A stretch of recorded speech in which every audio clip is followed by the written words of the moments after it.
So, good afternoon, everybody. Welcome, welcome, welcome. First of all, I want to thank Family Values at Work for hosting this fireside chat. We are rounding up Women's History Month, and I have the pleasure and honor of attending this fireside chat with Family Values at Work with some really, really dope sisters. So I'm super excited about that. I'm Erica Clemens Dean. I am the organizing director for New Georgia Project Action Fund, New Georgia Project. I'm also a very honored board member of Family Values at Work. So really excited to be here in this moment. And I'm actually going to turn it over to the ladies to introduce themselves. I'm going to start with you, Tiffany. Hi, thank you, Erica. My name is Tiffany Younger. I'm the director of Policy and Advocacy at Closing the Women's Wealth Gap. Kia? Hi, I am Kia Smith, Digital Director at Faith in Public Life. Hi, everyone. I'm Namati Mansouri, Senior Policy and Government Affairs Manager at Caring Across Generations. Yes. So today is really just the opportunity for us to talk about what women want, right? Like we are in a moment of, I think, discovery, a moment of reflection, a moment in history that's really guiding kind of our next flow of just what's going to happen. And we have the opportunity to dictate what that narrative is going to be and what how we want to see it. So I welcome everybody to grab a good old cup of tea or whatever it is that you need for this moment, because this conversation is going to be very well. So I want to start it off with just, us talking about this moment, right?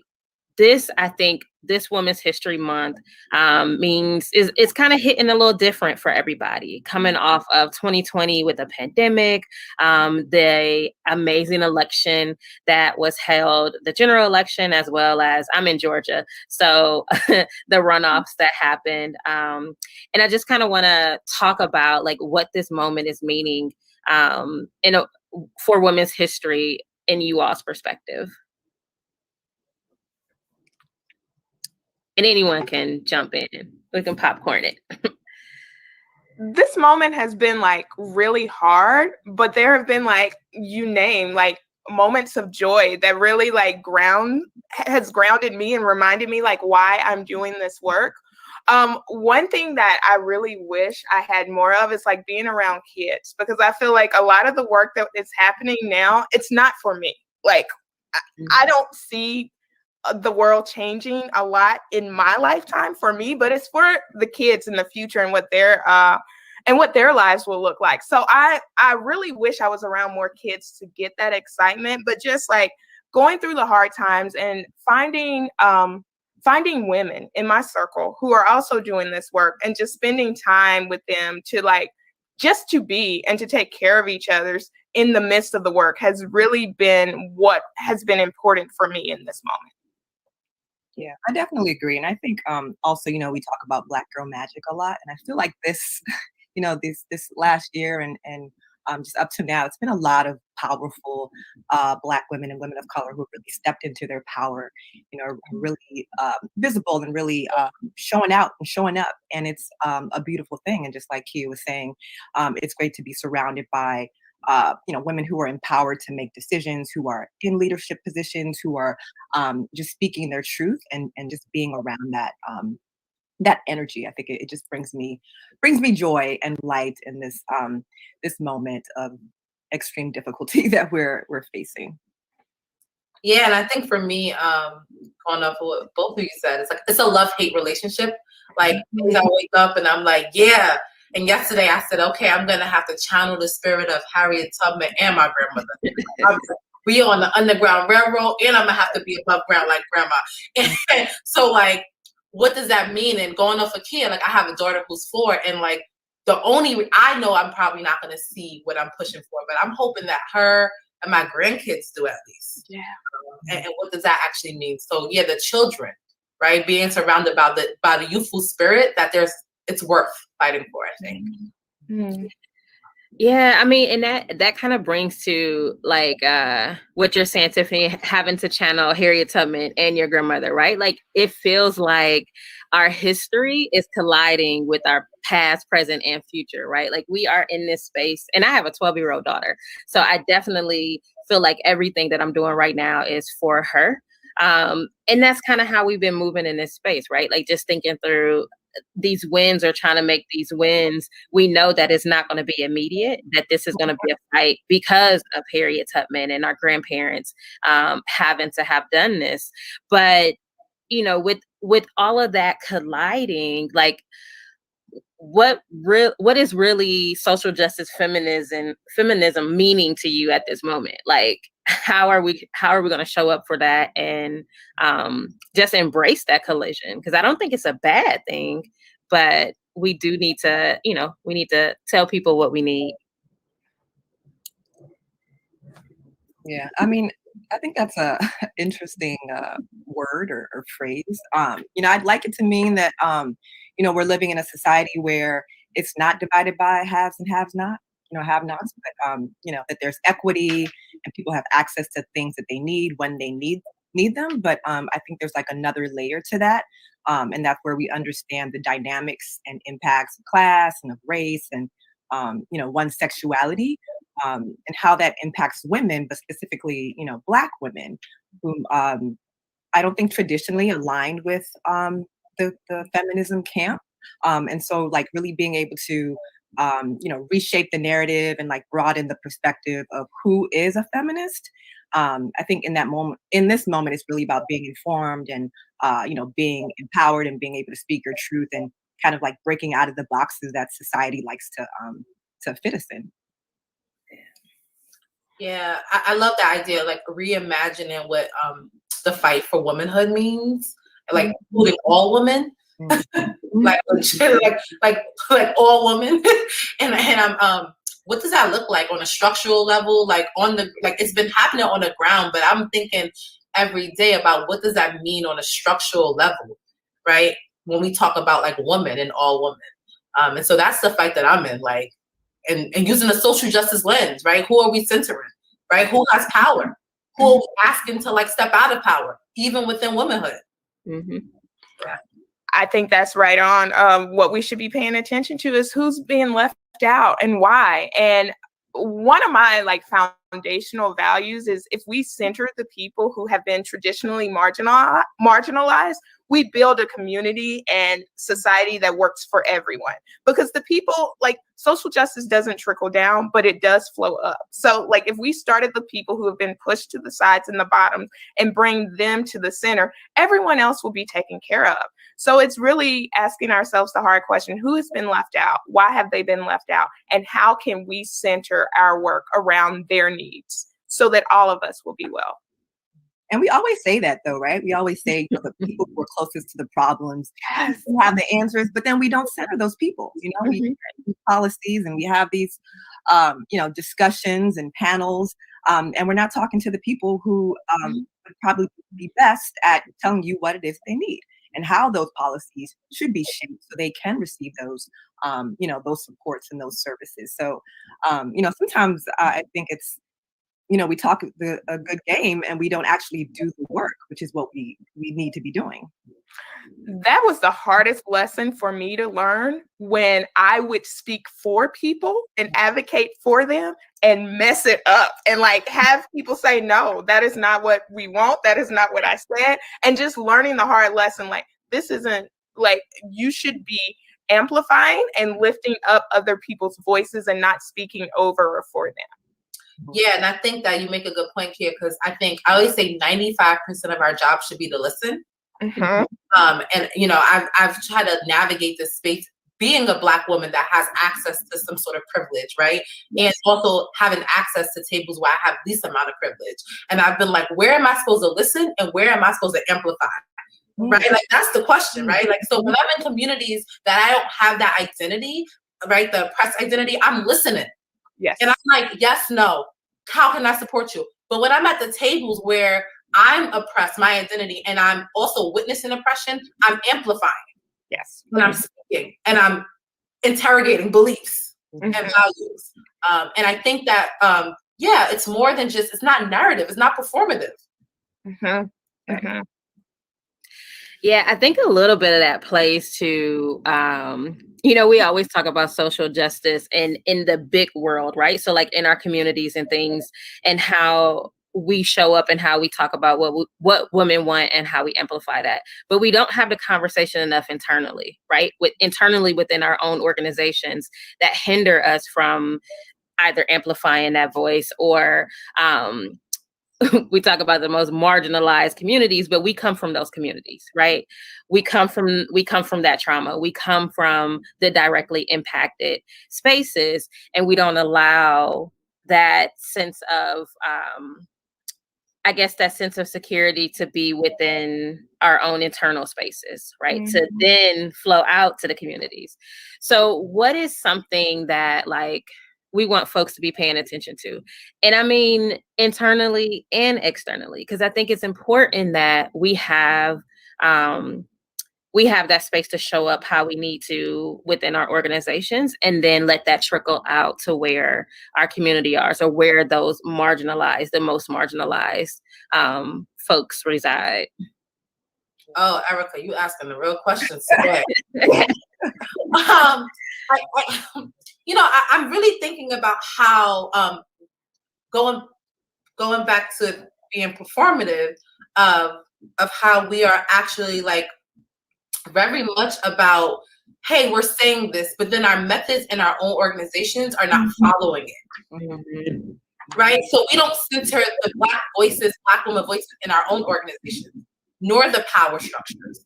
Right? And so I think we need to start to rethink what that looks like internally as we're speaking it outward. That's just my take. Nail on the head. Because I was just about to say, Erica, when she said marginalized, I was thinking about how often we are marginalized within our own organization. Mm-hmm. Like you don't feel like you have the ability or you're empowered to speak up, even though you may be on that level and on that platform. Even within that space, you feel like you're in a box, so to speak. So I think it's about making sure that we are comfortable within our own spaces, within our workspaces to speak, and then also to speak outwardly, in public spaces. That's it. And I think it's really interrogating your space where you're working and making sure like set up norms and values and what you want to live up to, and revisit that on a regular basis and say, are we living up to what we are saying our values are? Are we falling short? And come up with an actual plan to make sure that you are living up to those values, and you're just not proclaiming what sounds good, but it's the reality, and if nothing else, you're working to grow into that place. Yeah, and you know what? And it's more than just saying it and putting people in positions with labels, but where does the power lie? Mm-hmm. Do we have the power as a marginalized identity to make decisions without you controlling it back? Like, yeah.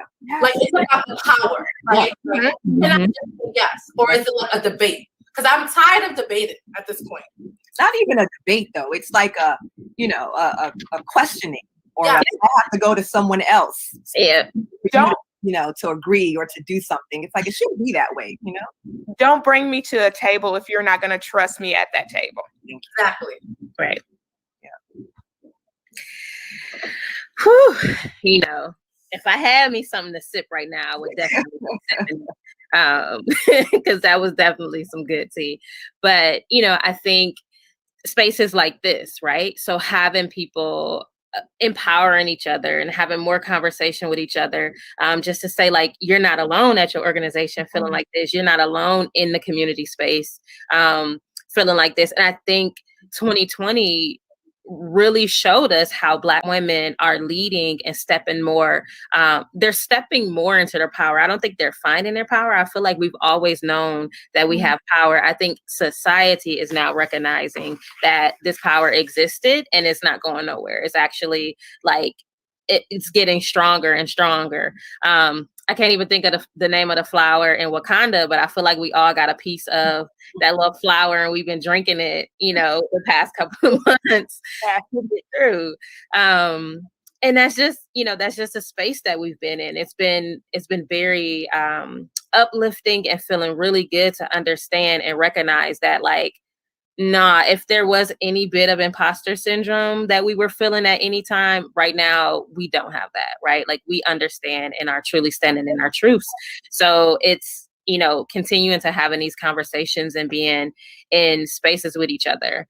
I want to kind of shift to like being like thinking through solutions, right? So like, what are some things that we should be doing, or that other Black women should be doing, other than speaking up and definitely holding their own space in their circle? But what are some other things that women should be doing right now? Resting, taking care of themselves.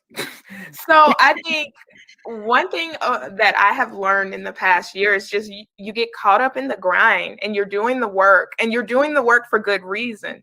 But if you're not taking care of yourself, and you don't have that time to step away and to give yourself what you need, you will burn out, and it will do neither your community or the future of the work any good. And one thing that I have just started doing is, when I wake up in the morning, just spending 5 minutes just laying still and asking myself, what do I need to be okay in this moment, in this day? And sometimes it's a glass of water. Sometimes it's like some alone time in the bathroom. It's yoga, but whatever I need in that moment, I make sure I give it to myself so that I can be grounded in going forth to doing the work. Yeah, that's a good one. I mean, Mm-hmm. I would add peace, Ooh. I mean, that, you just, because there are definitely some days where you just can't, like I literally cannot, like this is not the day I can't do one more thing, whether it's work or family or, with society, or just going out and being inundated by all of the pictures and the violence and the burdens. And, I can't. So I just need peace. But then also I need to be in community, I think, with people. Mm-hmm. We always talk about finding your tribe. You have your people, your set group, your lifelines. And I feel like if you have that in conjunction with peace, that'll go a long way. Yeah, I'm thinking about centering ourselves. Mm-hmm.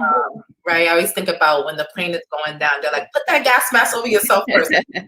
I mean, any mother would know, like, I don't, but from a science perspective, I'm like, oh, this makes sense. And what that looks like is definitely what Kia said. It's like, oh, no, like, I'm going to take care of myself and normalize a luxury. Like, and I'm not talking about the capitalist version of luxury, right? Because it could be anything, but normalizing that, like, you know what? If I do need the 5-star hotel for this week, I'm gonna do it because because for the other days I was out here struggling, right? Working 12 hours a day. So how do we like reward ourselves? Because no one else is gonna do it. No one else is gonna do it, really. Yeah, no, that's so real. I feel like we hold back sometimes. I mean, I know I do. Like I do. I question. Say, should I get this? No, I'll just wait on it. Should I get that massage? No, I'll just wait on it. I don't deserve it. But we deserve it all. We deserve the rest. We deserve massages, the hotels, the dinners, whatever it is that you want. You're in deserving of that. And I feel like you should just remember that. And like you said, Tiffany, it should be normal. Yeah, it should. And just to entertain the mass, what is your like luxury go-to? What is the one thing that you feel like you question yourself about getting or feel guilty about doing? What is that self-care thing? And I could start with mine. I have a obsession with ink pens, markers, and Post-its. And we'll spend a nice little bill on just some markers and Post-its. But for whatever reason, the colors and the different shapes and being able to just have it literally makes me feel better about my day, or just like going back in to do these 12 hours. So that's like my little secret self-care random thing. Food. And if anyone knows me, they know I have an obsession for food. I just had ordered some Caribbean food the other day, and the way I tore up that beef patty, I mean, that was self-care to me. Like I needed it. My soul needed it that day. just been a long day. I needed something, you know, and I feel like food and comfort has always been that way. But there are some times where I'm just like, you have food in the house. You can cook. You know, you don't need to order out. But then, you know, I do. And I do. So. Yeah. Everything you all said, plus good tequila and bourbon. It's like the Sunday night in the tub with the drink and the music playing and just relaxing and completely watching the week off, getting ready to start a new one. That's it. I love it. I think for me it's like two. Like one is my Peloton. I'm like, oh, like this is the truth. I'm gonna ride with Tunde. Like every day. Like, wow, I'm gonna do some meditation. Like I like live on the Peloton, and it's helped me instead of like going to reach for something else that was not healthy for me, right? Whether it's like reality, I'm like, let me get on this good Peloton. But the other thing is, I like to vacation a lot. I love to travel, even post COVID. But one thing that I learned is like once you get to a good hotel, you can't go back. And I sit down like, wait a minute, how do I always stay at this 5-star? Like, what do I need to do so when I do go away that it's like this and unapologetically? Yes. So what I'm hearing is I absolutely have a new tribe right now. And we're gonna be sipping on some Patron margaritas. We're gonna be eating some nice Caribbean food. I'm a little skeptical, Tiffany, about going on that Peloton. I still got to get that workout mode. That's definitely not my self-care ministry right now, exercising, but I need to get there. So this is definitely my tribe. So, but thank y'all for indulging in just some of that self-care talk. And we talked about like what we should be doing in this moment, but what do we need from people? Like, what do we need everyone else to be doing? Not even necessarily for us specifically. What do we need for people to be doing for us in this moment? Whether it be allowing us to not feel guilty when we need to rest, and we want to take that space. I know in this movement space, like it's really hard because there's something always happening. Like in Georgia, there's an election every single year, and across the country, we have over 200 voter suppression bills introduced, 80 of them being in Georgia, right? So I know folks here is like, we don't have time to rest. We can't rest because we're constantly attacked. But so that's one thing for me. Like I need people to understand that we need rest in order for us to combat any of this suppression that's happening. But what else? What are some other things that we need people to do for us or show up as? I think the key to us resting is other people stepping up and doing part of the work. So we need people to be involved as much as they can so that we can do this work in shifts, so that I can say, you know what, today I just can't, but I know someone else is there to say, it's cool, go rest. I got this today. So we need everyone to be involved, to be listening, to give what they can to the work so that it still gets done as we rest. Yeah. And I think I would add, allowing for grace, doing a gut check, doing the research, because there's a difference between being a thought partner and being Google. Like you could find it out, or we can hash it out. There's some level of research that you need to do before you come to me, if that's the case. So I would say those things. Yeah, I'm just gonna be honest. Like, just get out the way. Like, just out the way. Like, move out. Like, you are part of the problem if you feel like you're coming up against me. And so, like, you are gonna have to move out of the way in order if you want to put me in a position to quote unquote win or to get the job done. And I feel like most of my work is trying to convince people and answer 1,001 questions. And not centering my intellect and my lived experience as this is the way in which we need to be navigating this and moving with, without having to now convince you, them, and everyone, and now we can't even get it done. Right. So like you step aside and say, okay, you got it. Trust Black women. Yeah, and if it falls down, I got you, right? Because if it doesn't work, then I got you. We go back to that grace. If what you did didn't work, I got you because I got the grace. But you got to move away. Yep. Yeah. Yep. Yeah. Yeah. So what is, I guess, as we talk about allowing ourselves to have grace and preparing for our peace and our joy, we definitely do not want to be doing this for the rest of our lives, right? Like we'll always be movement, mamas, and make sure that social justice work is happening. That we continue with the protest and continuing to build her story, right? But as we prepare, to even start thinking about our journey into shifting and us essentially moving out the way to let our younger women and girls come into this space, what would be some word of advice that you would give the next person coming up, or someone that would essentially replace your role at the organization or in this community space? The biggest mistake I made is like listening to the doubt, internalizing other people's doubt of me and my ability. So just like trust yourself. Um, Navigate the world with a confidence. Like you have the skill. You wouldn't be in the room if you did not have the skills, because they don't let just anyone who looks like you into rooms. So you have the skills, navigate the space in that with that confidence.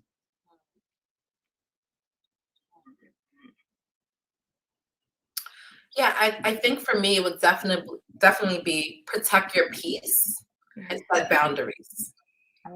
Protect your peace and set boundaries. And going off of what Kia said, like spend time with yourself. Follow your gut. Like I don't care how many degrees I have, my gut has always led me in the right direction. So you know what you're feeling. It is true. It is validated. Trust your gut. But in order to do that, you have to set boundaries and be grounded in peace. Yeah. Taking up space. I think when I first started, I did not take up space. I think I shied away from, things like this. I would always be like, no, I'm not doing that. I have something to say, but I'm not doing that. So take up space, push back when needed, because people who may be at a higher level than you are not always right. I think there's a misconception that is the case, but you have something to say, you should say it. And if you think that someone else is wrong or mistaken, or you have a better way, say it. Nothing's going to happen. And also, find people who will support you. You have to find whether that's a mentor in your organization or out of your organization, but someone who you can, talk things through with, bounce ideas off of, sharing that in that growth of yourself. Absolutely. Well, thank you so much, ladies, for taking up this space.